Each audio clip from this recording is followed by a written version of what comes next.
Bueno, aquí es cuando el psicólogo que llevo dentro se mete en campos donde no lo han llamado. Esta no es mi especialidad, ni mucho menos, pero sí es un campo de la salud humana el cual me apasiona profundamente. En los últimos años hemos experimentado multitud de avances en el entendimiento de todos los trastornos mentales. Si tú sufres de alguna de estas condiciones, tienes algún conocido o algún familiar que las tenga, creo que este contenido les será de bastante utilidad. Con este vídeo pienso hacer una breve pincelada del mensaje porque necesitaría de mucho más tiempo para transmitir la relevancia que tiene la salud mental en el global de nuestro bienestar y de nuestra salud.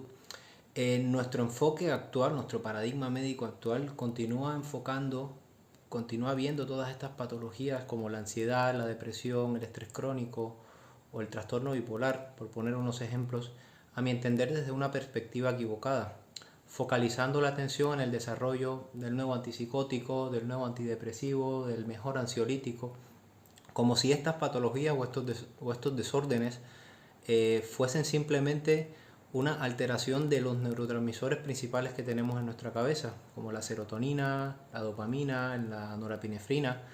Y ya sabes, aquí tienes la pastilla que te va a hacer normalizar otra vez, que se acabe esa locura que han generado los neurotransmisores en tu mente. No es de extrañar que los antidepresivos continúen siendo la droga más vendida en Estados Unidos, la más prescrita, y de ahí la importancia que se merece este tema. Nuestro enfoque actual no se molesta en identificar en realidad qué es lo que está generando todas esas irregularidades, y como el resto de patologías en medicina continuamos poniendo parches y tapando huecos. Y desde nuestra mirada egocéntrica también dejamos de lado y miramos con escepticismo otro tipo de terapias que han demostrado con creces ser mucho más efectivas, con porcentajes de curación y de bienestar que ninguno de estos medicamentos va a llegar a poder tener jamás.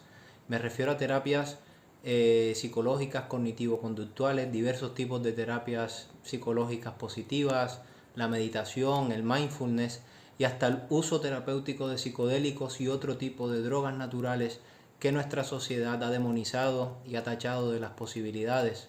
Porque ya sabes, el paciente lo que prefiere es tomarse su pastillita todos los días el resto de su vida.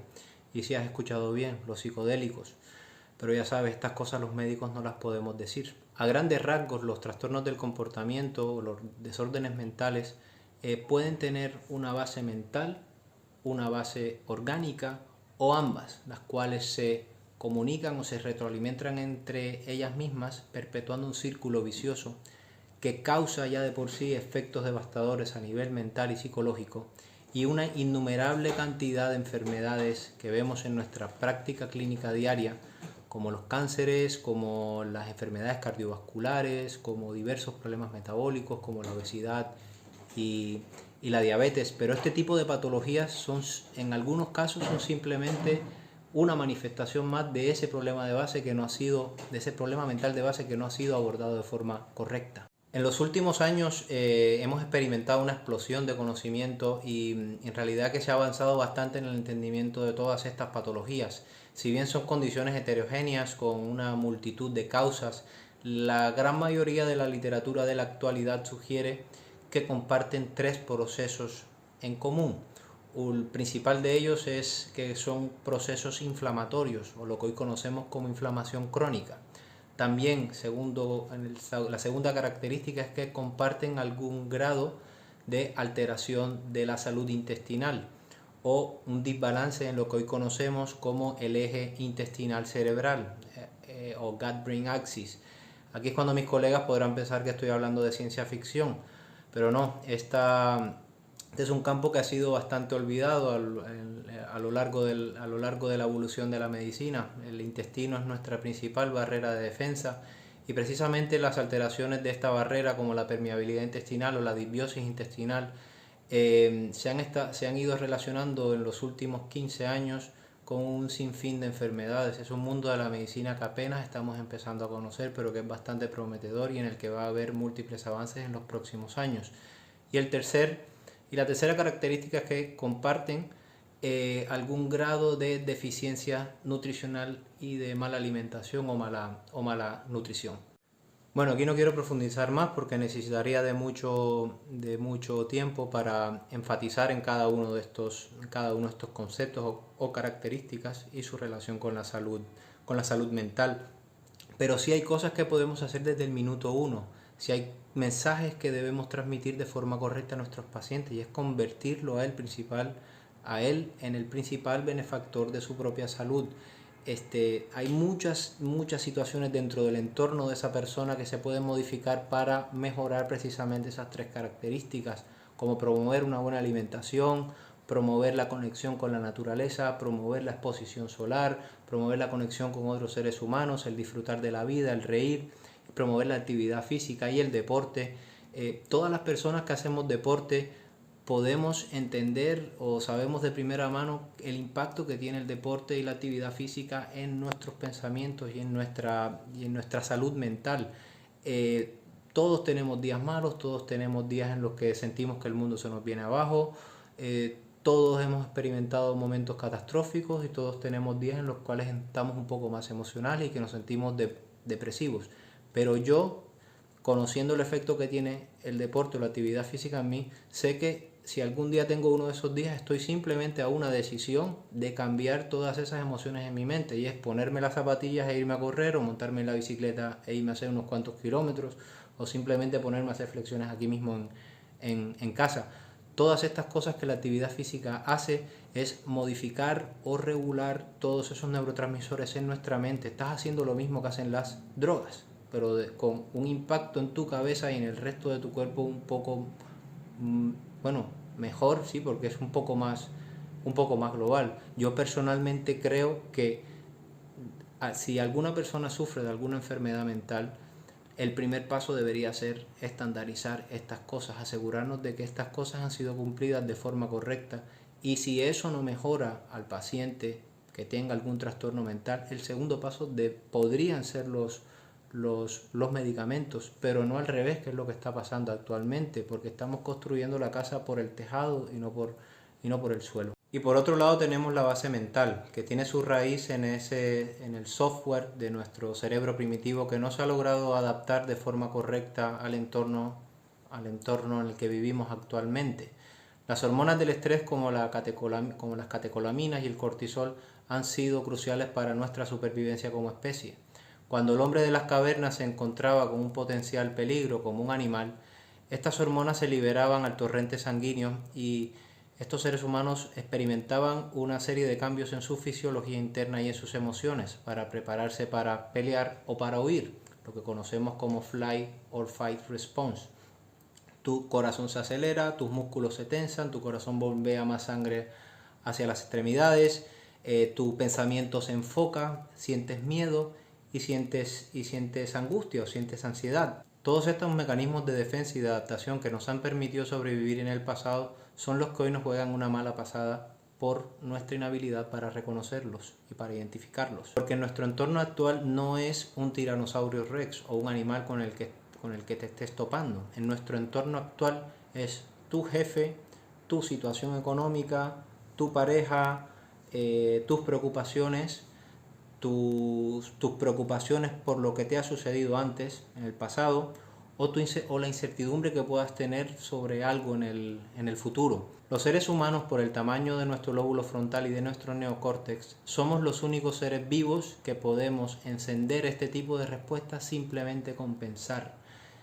Simplemente puedes imaginarte ahora mismo que estás en un avión y que vas a saltar de un paracaídas, que abren la puerta del avión y que estás viendo el vacío, o que te has enterado de que alguien le ha hecho daño a tu hijo, o que tienes una llamada y te dicen que tu padre ha muerto en un accidente de tráfico.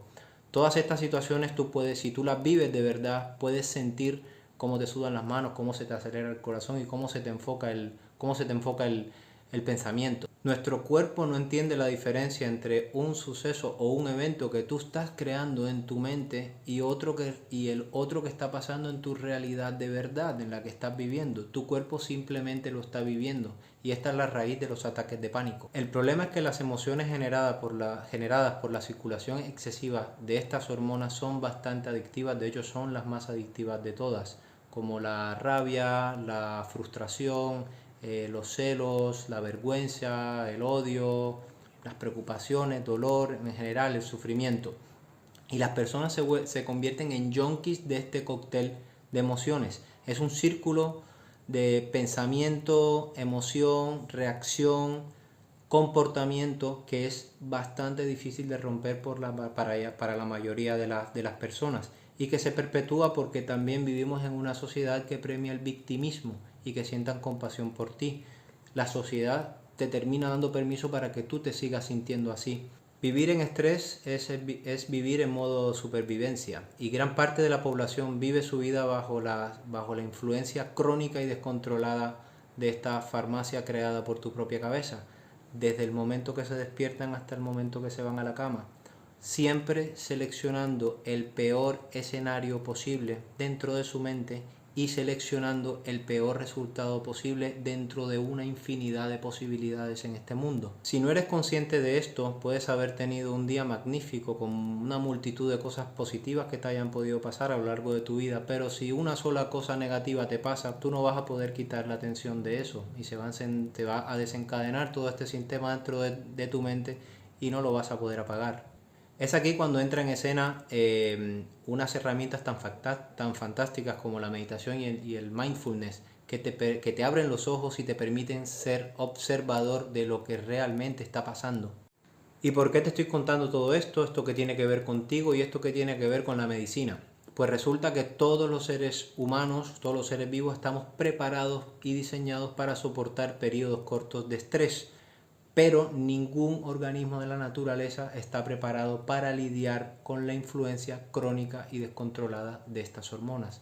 De las pocas cosas incontestables en medicina es que es un hecho repetida y consistentemente demostrado en la literatura científica que la circulación excesiva y crónica de las hormonas del estrés generan cambios en las expresiones de nuestros genes, lo que conocemos como epigenética, y predisponen a las personas a enfermar. Una parte importante de las enfermedades crónicas las cuales sufre nuestra sociedad actualmente, repito, como el cáncer, problemas metabólicos, problemas cardiovasculares, son simplemente una expresión más de ese problema mental de base que no se ha abordado de forma correcta. Y tú a esta persona puedes estar poniéndole más medicamentos, poniéndole más cosas, pero si no abordas este problema o la causa de base, la persona no va a mejorar.